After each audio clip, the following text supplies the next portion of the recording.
So you want people chomping at the bit for your work, whether you're running a launch, a webinar, or using content, you know that you want to predictably and consistently see people saying yes to your offers without you dragging them every step of the way. And the truth is, creating demand for your work isn't as complicated as you think, but it does require understanding people, patterns, and positioning to make it happen. And there are phases to being able to create demand instead of chasing it. So, regardless if you've been in business for 18 years or 18 months, the same rules apply. That's right, no skipping steps. And I'm going to dive into the first phase of the proven demand formula that starts by getting your audience to talk to you.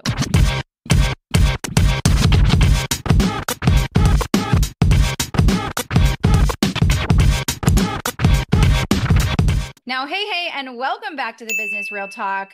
Let's get into it. We're talking about demand. Everybody wants it. Most are chasing it. And the great, they understand how to create it. And so much of the advice around creating demand isn't actionable, or it skips straight to automating and scaling, only to leave people with tens of thousands spent on the wrong program or ads that didn't freaking work. So let's skip all that, shall we? Instead, I'm going to get real. I'm going to tell you what you need to know about what you should be focusing on and when to create demand for your work. And why, regardless if you've been in business for 18 years or 18 months, the same rules apply. That's right, no skipping steps. Now, over the next few episodes, I'm going to get down and dirty about what it actually takes to create demand in your expert-led business. And it starts today with talking about the first phase of creating demand, which is ultimately creating desire, right? Getting your audience to start talking to you and allowing them to move through the phases. So, number one, I want you to give me a virtual head nod if this sounds like you. You're working with amazing, incredible clients who are getting incredible results, but you're wondering why there aren't more people buying as quickly or as often. Or you're posting incredible and highly valuable content that you've poured yourself into, and you're either getting the same 5 people, including your mom and sister, commenting on your content, or maybe it's just crickets altogether. And your webinars, your challenges, your waitlist are filling with people who can't wait to be around you, but when it comes time to hand over their credit cards, they're wishy-washy or they ghost you altogether. So let's talk about what's going on if this is your current reality. The good news is these are all signs of demand issues, but more specifically in how to ignite the desires of your high intent buyers. And as annoying as it is, it's totally fixable. And the real talk I need you to hear first and foremost is that this process is mostly manual, meaning that you're not just going to throw up an ad or launch a VSL and see everything start working. Okay. That doesn't mean that you're going to need to convince people or cold DM 30 random people or any of that other crap that often makes us cringe. Okay. I want to jump in and start talking about the foundation of demand. Now, story time, a few years ago, I was convinced that I wanted to start curling my hair. I mean, I see all these women with these perfectly done hair, and my mom bun was just a little embarrassing. So I spent hours looking at what would work best for my naturally curly hair so I could curl my hair without spending hours and hours trying to figure out how to do it without burning my fingers or my forehead in the process. Okay. Everyone online was raving about the Dyson Airwrap. Remember that? It was that $600 and it had been sold out everywhere. But everything I saw talked about how perfect it was and that it was the only tool I would ever need. So my husband searched high and low for months, and one day he came home with one in hand. I was super excited, but weeks and months went by, and let's be honest, I barely used it for anything more than a hairdryer. Now, $600 is a really expensive hairdryer, and I felt really bad, but the reality was I wasn't ready.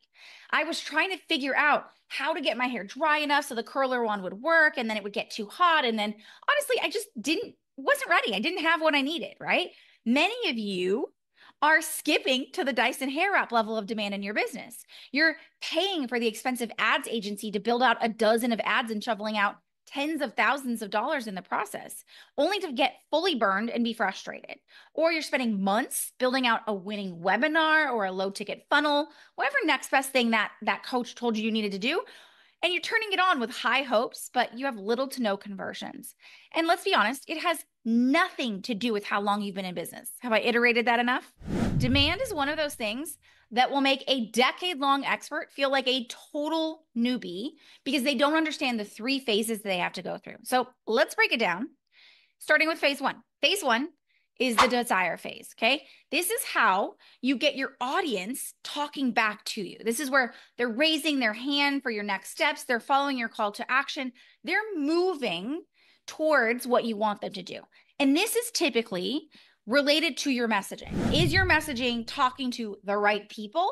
And is it getting them to do the right thing? That is ultimately what phase 1 is all about. Has your messaging targeted your high intent clients, your high intent gold standard leads? And is it getting people to move to that next stage, create a desire enough to want to say, okay, yeah, take me to the next step? Phase 2 is the conversion phase, okay? This is about turning interest into yeses. Think about you getting people from your content to your DMs or your DMs to booked calls. You know, it's that pathway of moving them to the next step. This phase is typically centered around positioning or it's centered around process. So you're either going to see that your process is broken or the way your positioning is broken in phase 2. And the third and final phase is the repeat stage, okay? This is where we actually automate the demand process. So you can probably see that most people skip phase 1 and phase 2. They go straight to phase 3. They spend a crap ton of money, time, and effort. They get burned. They feel frustrated. They think, oh gosh, it was the webinar. Oh gosh, it was the system. Oh gosh, it was whatever agency I worked with. When in reality, the problem was they haven't actually developed the fundamental pieces of demand. So what I want you to do right here, right now, regardless of your business, regardless of how successful you are, I don't care if you've made 7, 8 figures in your business or you're going towards your first $100,000. Does not matter. Okay. I need you to identify, are you in phase 1, phase 2, or phase 3? Okay. So a great way to look at this is, do you know the exact desires that get people, the right people, moving, raising their hands, interested in your work, or they're replying to your call to action in your emails, your content, etc.? Okay. I want you to answer that. Is that yes, Naz, I'm doing that. I've got that part handled. Amazing. Phase 1 is complete. I need you to realize that this needs to be an ongoing thing because when markets shift, desire shift. When there's new innovation in the market, desire shift. When something changes in the algorithm, desire shift, right? Like there is constant movement in desires within your audience. So it's not something that you're just going to be a one and done. It's something that you need to be doing consistently within your business to stay on top of. So even if your audience used to communicate back with you because you had their desires nailed, if they haven't been lately, you need to go back to phase 1. Okay. So that's number 1. I need you to say, am I in phase 1? If you're not, then the next question is, are you getting people excited? They're raising their hands, they're replying to you. But when it comes to buying, booking a call, or just having a chat in the DMs, they go quiet. Because if that's the case, this means that the conversation state, the conversion state of demand, AKA phase 2, is where you need to focus on. Now, the final piece is you're rocking and rolling. You've got people saying yes. It feels like you're reading their minds. You're the answer to their prayers. They jump on calls, DMs, or in your webinars, and they're excited to buy. Then great. Now you are ready to repeat and automate. Okay. So now that you understand the foundation of demand and you know exactly which phase of demand you need to focus on right now, let's get to the good stuff, AKA how to make it happen. We're just going to skip right to it. Now, I want you to think about this. Have you ever walked into a store? Could be Sephora, it could be Nordstrom, it could be Costco. I don't care. Whatever store you walk into, right? And you see that salesperson in the corner and they're kind of following you around. They're hounding you. They're asking you questions. They're trying to show you the newest iPhone, if it was the Apple store, the newest makeup. They're kind of pushing you. They're telling you the 500 new features that make it a bargain at $1,300. And they're taking you through all the things so that you can make a purchase.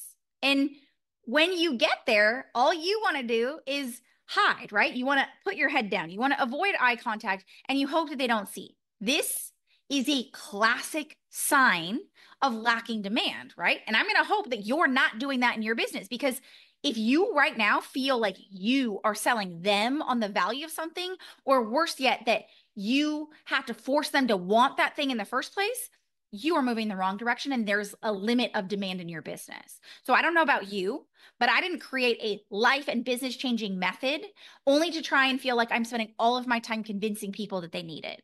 You don't want to be a salesperson. In fact, you want the ability to never have to worry about selling again, because damn it, You are not just some pop-up expert. You've worked hard to get to where you are, and you are literally changing people's lives. People are thanking you profusely for your work. So yeah, you shouldn't have to push yourself on someone, even if you know that you can help them. Okay? Because when you nail demand, and more specifically, inbound demand, people start coming to you. Those gold standard, super committed, eager, can we start today type clients see you as the gift that you are. They start lining up in your posts and your DMs and your webinar saying, can you just tell me how we can work together? I'm ready, before you've even pitched your offer. Yes, it's possible. It happens to myself and my clients all the time. Not because we're fancy marketers who spend hours online or thousands on ads, and not because we're making outlandish, can't be backed up claims just to get people in the door, but because we understand the principles of inbound demand. This is what is like flies on honey to bringing in gold standard clients. So let's break it down, okay? I call it the IVC technique, but also we fondly refer to it as the Chick-fil-A effect, because let's get real, Chick-fil-A understands inbound demand at an expert level. I mean, there's almost always a line in the drive-through. It doesn't matter what time of day you're getting there. It is a family favorite for everyone in the US, right? So how does Chick-fil-A pull in nearly 3 times the sale in a single store than a McDonald's location? Like, think about it this way. McDonald's location is making $3.7 million annually, and a Chick-fil-A location is making 8.7. Like, mind-blowing. And how are they doing that with only 20% of the number of locations in the US, meaning there are only 3,000 Chick-fil-A restaurants and 14,000 McDonald's ones in the US? The difference, they understand inbound demand. So while other chains are constantly chasing demand, they're pouring more money into ads and marketing, and they're constantly creating new menu items just to try and drum up more demand, Chick-fil-A doesn't. They've relatively maintained the same menu, the same process, the same stores. They're not doing anything crazy because they've learned how to create demand instead of chase it. And here's what you can learn from them. So IVC stands for identify, validate, compound. Okay. These are the 3 things that create the Chick-fil-A effect of having constant inbound demand in phase 1. Okay. I'm going to talk about phase 2 and phase 3 in the following episodes, but you need to hear this regardless, as if you're like, Naz, right now, I don't have a phase 1 problem. You're going to, at some point in your business, this will continue to come up. So you need to understand this process. So let's break it down. Let's understand what this looks like, okay? So we need to start by identifying the opportunity and gaps, okay? Instead of just throwing out more content or your next masterclass or putting together more ads, right? We need to identify the specific and high value opportunities that create massive demand without you chasing. So in this desire stage, that means we're validating our messaging itself, because we know that when it comes to getting people to talk back to us, getting that desire in what you're doing, it's messaging. So if you're posting content, you're creating masterclasses, you're running ads, and you're not getting the results you want, it is 9 times out of 10 a messaging problem, that you're not creating enough desire from your audience to want to even take you up on your call to action. So that means in the identification stage, what we need to do is identify what are the different desire points. What is it that people want? Okay. You need to know that before they do. So I tell people all the time, when I sit down to write a podcast episode, I'm not just sitting down willy-nilly. I'm doing some research. I'm identifying what people are talking about in the market. I'm looking at what's getting searched for. I'm identifying and validating even with my audience, hey, listen, is this your desire right now? And that kind of falls into the next step of validating, but really it's what is my biggest opportunity point? Where is my gap? And when it comes to that starting phase, it's identifying what's happening. So what's happening in my messaging? You need to be able to evaluate in your messaging where people are falling off. It goes into step 2, which is validate. Validate is testing, testing, testing. Honestly, you guys need to get more comfortable with testing. You need to have a testing process in place in your business that not only, 1, fits into your weekly process so that you're staying ahead of the curve. I mentioned to you guys what we do with the podcast, Number two, it's going to give you fast feedback. Phase one can be as long or short as you want it to be, meaning it could be a 5-day process or it can be a 5-month process based on what kind of systems and processes you have in place to, one, be able to identify where the gap is. A lot of people don't know where that gap is. If you're one of those people who's like, I have no idea what the gap in my messaging is, you haven't already checked it out, we have a sales ascension audit. It's $97 right now, where I will literally find it for you. I will literally go through your client acquisition process and I'll tell you, here is where the gaps and opportunities are. I'll hand it back off to you. So if that's you, just make sure you can check it out in the show notes. You can send us a message on social media, check out our sales ascension audit, because you need to identify it. But is your goal to step back in your business and say, where are the gaps and opportunities? Then from there, it's okay, great. Now I need to validate the right pieces. So let's say, for example, you're in phase one, you're like, oh my gosh, I'm not creating enough desire. I think the problem is that I don't actually know what people want right now. Okay, great. I think it might be these 3 things. I'm going to validate that. So I'm going to run polls. I'm going to ask questions. I'm going to go ahead and confirm my thoughts of what I'm finding with the data. Data is going to back you up every single time. So you need to be able to have a process in place. Remember, I told you, this is not something you do once and it's done. It's something you consistently have to stay on top of. So it needs to fit into your weekly process that you stay ahead of the curve. We have a whole market research process that we do with our clients. So they know every time they sit down every week, they know how to nail the desire that attaches to the need that they're such an expert at talking about. I will tell you right now, within 5 days, you should be able to easily and quickly validate what is going to create desire instantly. I will never launch something ever again that isn't going to sell out or do well because I have done the validation in order to do that. Okay?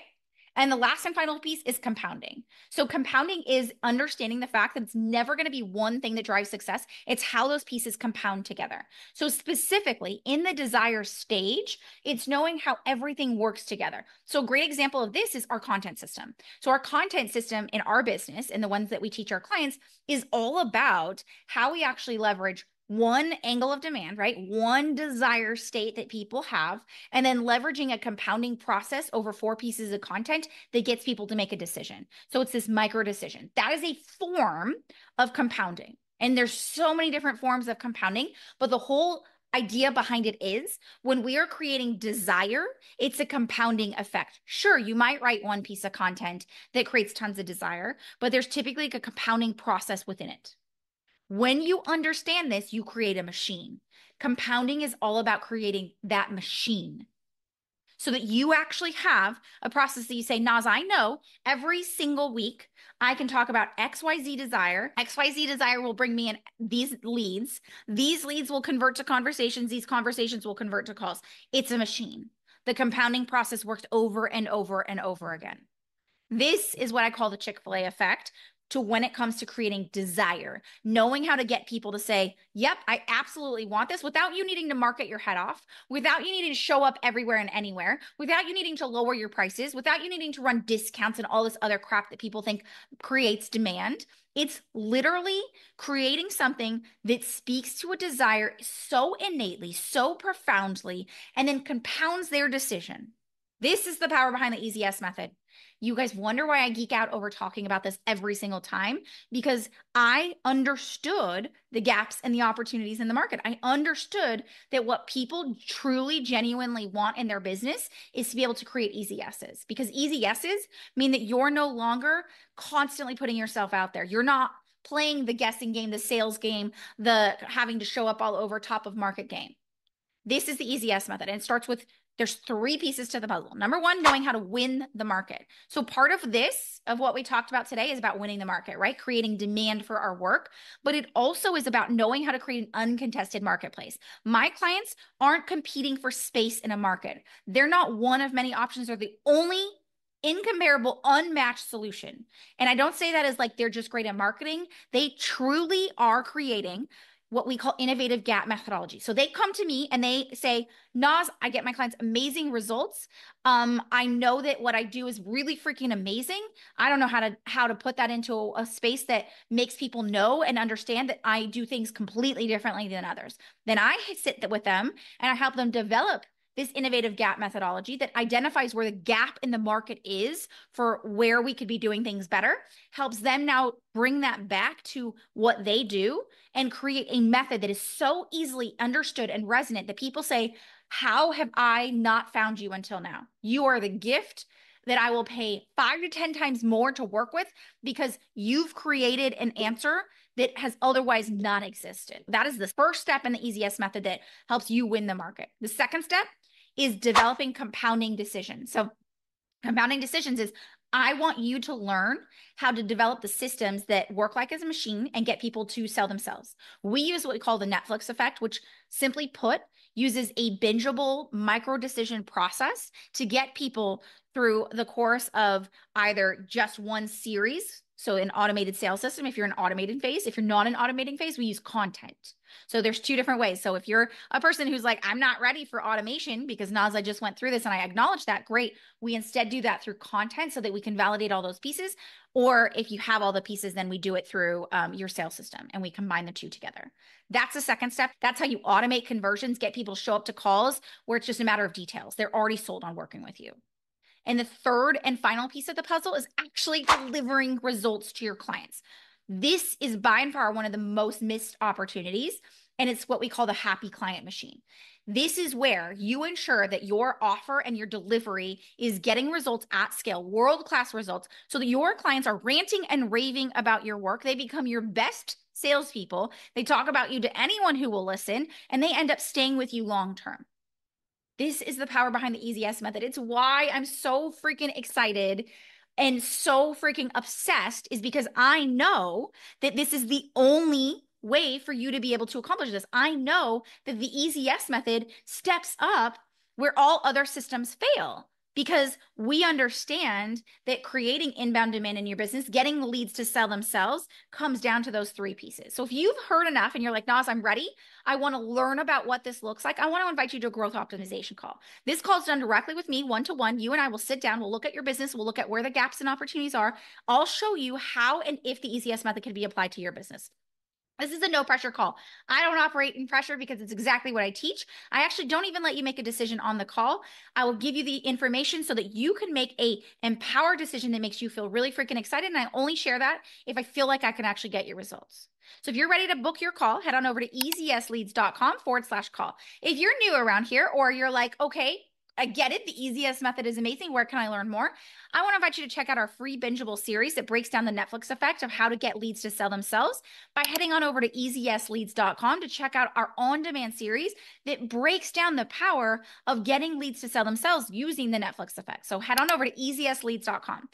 Now, as always, I appreciate if you could just take 1 minute out of your time to rate, to subscribe, to share this podcast episode with a friend that you think that it would be powerful for. This allows us to ensure that transformational experts are actually out there changing the world by using the EasyS method. So I would love and appreciate if you could take a second to do that, and make sure you stick around, because in the next 2 episodes, we're going to talk about those second 2 phases of what it means to create inbound demand in your business so you have people chasing you down. So until next time, here's to keeping it real.